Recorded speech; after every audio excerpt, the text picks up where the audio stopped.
Oh, hey there. What's up, streamers, and welcome to episode 3 of the Streamer Struggle series. And if you couldn't tell from that super cringy intro, this one is going to be all about how to monetize your stream, something I think I've done fairly well. Since returning to Twitch over the last 5 months, I've managed to average $600 a month in earnings, as well as the last 3 months actually being $1,000 a piece, with this month looking to be the best one yet. Now, it's worth noting, I am not a very large streamer. I'm normally somewhere in the like 15 viewer to 30 viewer range. It's not like I have hundreds or even 50 people watching me at a time, but I have a lot of ways to bring in a little bit. And so because your audience is going to be made up of people who are more likely to support your stream in this way or that way, you have to have some options to be able to bring in the most in terms of revenue. So right up front, I'm just going to run down the list of things we're going to cover in this video so that you can get a good idea, maybe jump to the spot you want to go to if you're very familiar with some of the other ones. And of course, if after this video you have any questions, don't hesitate to come by my stream, twitch.tv/heartbreaker_TV. I'm live almost every day starting at 6 p.m. Eastern. Head on over and talk to me. But let's get into the topics that we're going to discuss. Once again, I'm going to run down the list and then we'll get into them each individually. So on that list is going to be Twitch up front. So we're going to talk subs, bits, and ads, as well as the extensions. From there, we will also be talking about stream loots, Amazon affiliate, merchandise, getting affiliate with other companies, whether it's peripheral, supplements, or others. We're going to talk about potential sponsorships, which could be obtained through websites such as Noiz and others. We're going to talk about getting tips and donations, as well as making revenue from other sites such as YouTube. Now, many of you are going to be familiar with the ways of monetizing Twitch that I just mentioned: subs, bits, ads, and extensions. However, you may not be utilizing extensions, and you should. They're a great way to make a little bit of extra income via bits, and there's some really fun ones out there. So I personally use Soundboard, and my viewers have a decent amount of fun with that. It's not like it's the breadwinner of the bunch, but it's still pretty solid. Find one that you really like, that you think your community could utilize and would utilize. Again, make sure you know your community, what they are more likely to use, and that is how you can make more money off of that. So with subs and bits, of course, you can have little goals. You can incentivize, whether it's like with this sub level you get this sub level with that. We're not going to get super deep into the Twitch stuff because these are things that you're super familiar with, or at least should be. If not, there are tons of other videos out there about the ways of monetizing Twitch. What I want to get into are all the other ways that bring in a majority of the income that I make. As someone who only averages probably somewhere between 120 and 160 subs, that's a decent chunk of change, but it only makes up maybe half of the total income that I've made over the last 3 months. So what we need to talk about is what makes up the other half.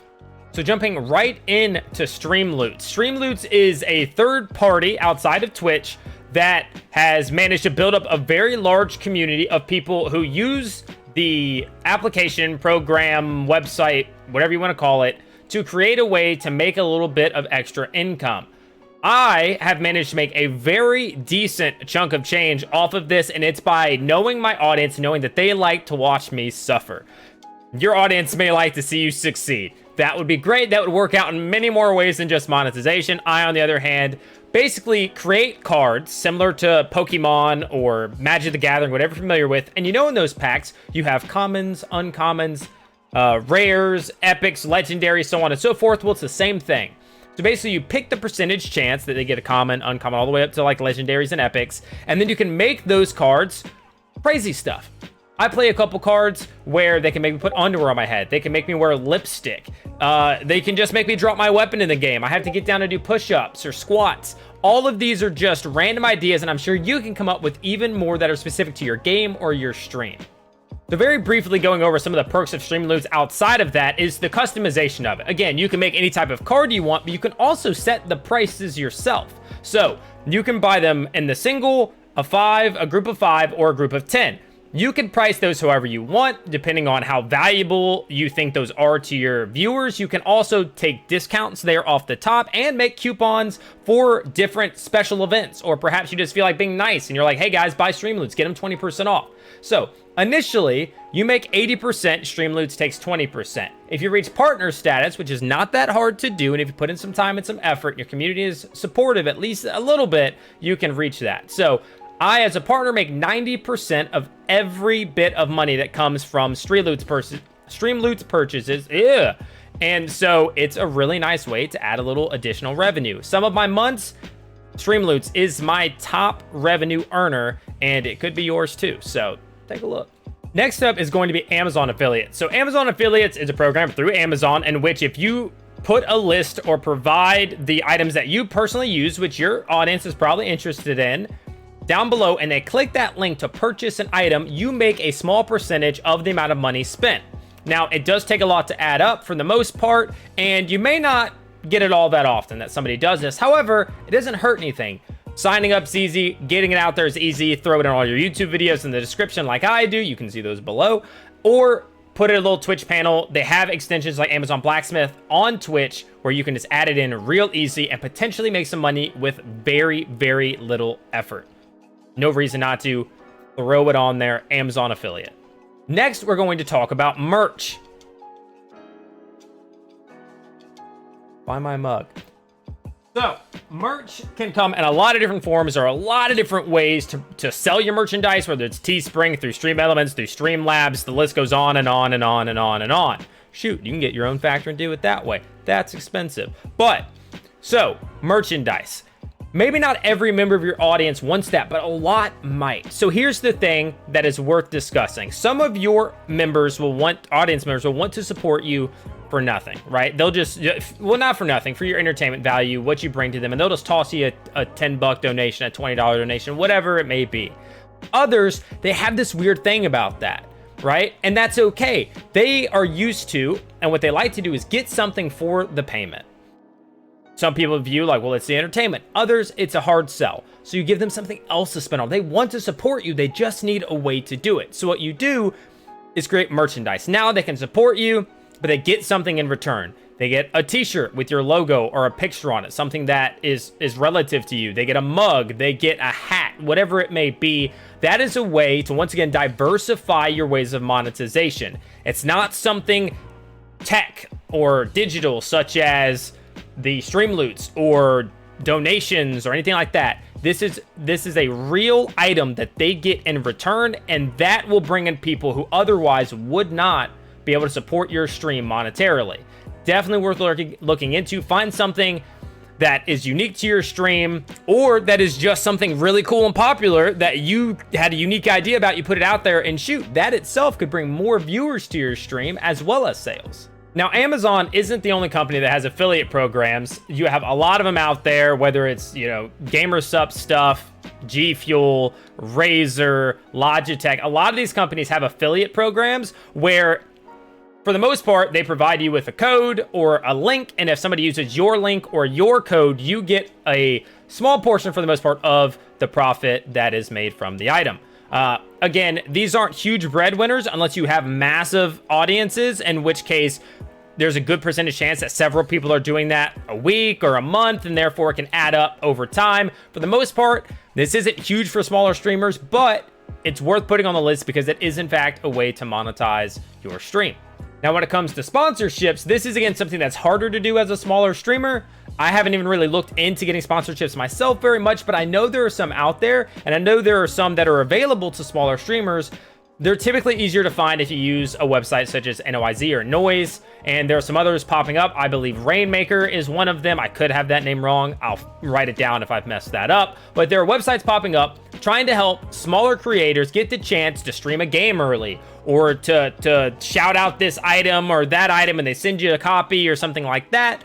And so that is another way to try to earn additional revenue via sponsorships, even if you don't have 30,000 viewers.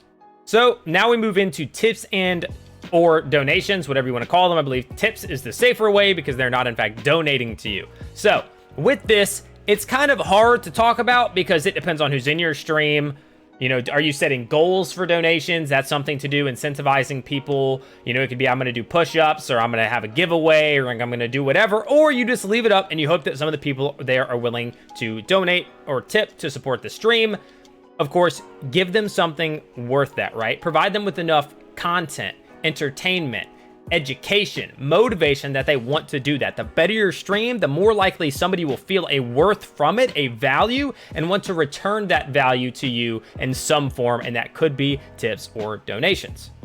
The last thing I want to talk about is other sites, and I'm going to really just focus on YouTube, but if you're lucky enough, not lucky enough, if you work hard enough to get your YouTube channel up to at least 1,000 and you meet the other criteria for the partner program, you can then monetize your videos.